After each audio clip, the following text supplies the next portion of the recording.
ಭಾರಿ ಮುಖಭಂಗ. ಫಲಿತಾಂಶ ಉಲ್ಟಾ ಬರ್ತಿದ್ದಂತೆ ಮತ ಎಣಿಕೆ ಕೇಂದ್ರದಿಂದ ಹೊರಟಿದ್ದಾರೆ ಭರತ್.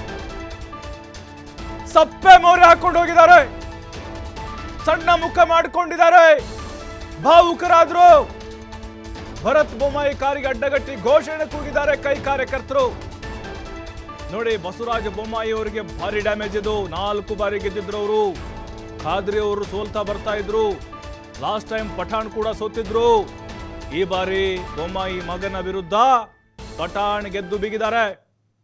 ನಾವು ನೋಡ್ತಾ ಇದ್ದ ದೃಶ್ಯಗಳಲ್ಲಿ ನೋಡಿ, ಮತ ಎಣಿಕೆ ಕೇಂದ್ರದಿಂದ ಬಹಳ ಬೇಸರದಿಂದ ಭರತ್ ಬೊಮ್ಮಾಯಿ ಅವರು ಆಚೆ ಬರ್ತಾ ಇದ್ದಾರೆ.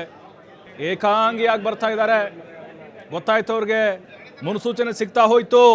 ಅಯ್ಯೋ, ಲೀಡ್ ಬರಲಿಲ್ಲ, ಗೆಲುವು ಭಾಳ ಕಷ್ಟ ಇದೆ, ನಮ್ಮ ಕಾರ್ಯತಂತ್ರ, ನಮ್ಮ ನಾಯಕರ ಪ್ರಚಾರ, ತಂದೆ ವರ್ಚಸ್ಸು ಯಾವುದು ಈ ಬಾರಿ ಕೈ ಹಿಡಿದಿಲ್ಲ ಅಂಥೇಳಿ ನೋಡಿ ಅಲ್ಲೇ ಲೆಕ್ಕ ಹಾಕ್ಕೊಂಡು ಯಾವ ಬೂತಲ್ಲಿ ಕಡಿಮೆ ಬಂದಿರ್ಬೋದು, ಯಾವ ಗ್ರಾಮಗಳಲ್ಲಿ ನಾನು ಕಡಿಮೆ ಹಾಕಿರ್ಬೋದು, ಹಿಂಗಾಗ್ಬಿಡ್ತಲ್ಲ ನಮ್ಮದು ಲೆಕ್ಕಾಚಾರ ಉಲ್ಟಾಗ್ಬಿಡ್ತಲ್ಲ ಅಂಥೇಳಿ ಬಹಳ ಬೇಸರದಿಂದಲೇ ಸಪ್ಪೆ ಮೊರೆ ಹಾಕ್ಕೊಂಡು ಆ ಮತ ಎಣಿಕೆ ಕೇಂದ್ರದಿಂದ ಭರತ್ ಬೊಮ್ಮಾಯಿ ಅವರು ಹೊರಗಡೆ ಬಂದಿದ್ದಾರೆ. ಬಹಳ ನಿರೀಕ್ಷೆ ಇಟ್ಕೊಂಡಿದ್ರು ಅವರು ಕೂಡ ಅಷ್ಟೇ. ಈ ಚನ್ನಪಟ್ಟಣದಂಗೆ ಅವರು ಅಷ್ಟೇ ಬಹಳ ಓವರ್ ಕಾನ್ಫಿಡೆಂಟಲ್ಲಿದ್ದರು. ನಮ್ಮ ತಂದೆ ಗೆದ್ದುಬಿಟ್ರು, ನಾನು ಗೆದ್ದುಬಿಡ್ತೀನಿ ಬಹಳ ಈಸಿಯಾಗಿ, ಸ್ವಲ್ಪ ಜಾತಿ ಲೆಕ್ಕಾಚಾರ ಅಂಥೇಳಿ.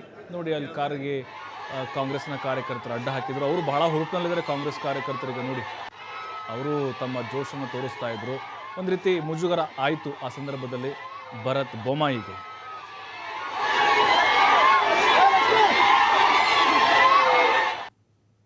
ನೋಡ್ತಾ ಇದ್ದೀವಿ ಕರ್ನಾಟಕದ 3 ಉಪಚುನಾವಣೆಯ ಫಲಿತಾಂಶ.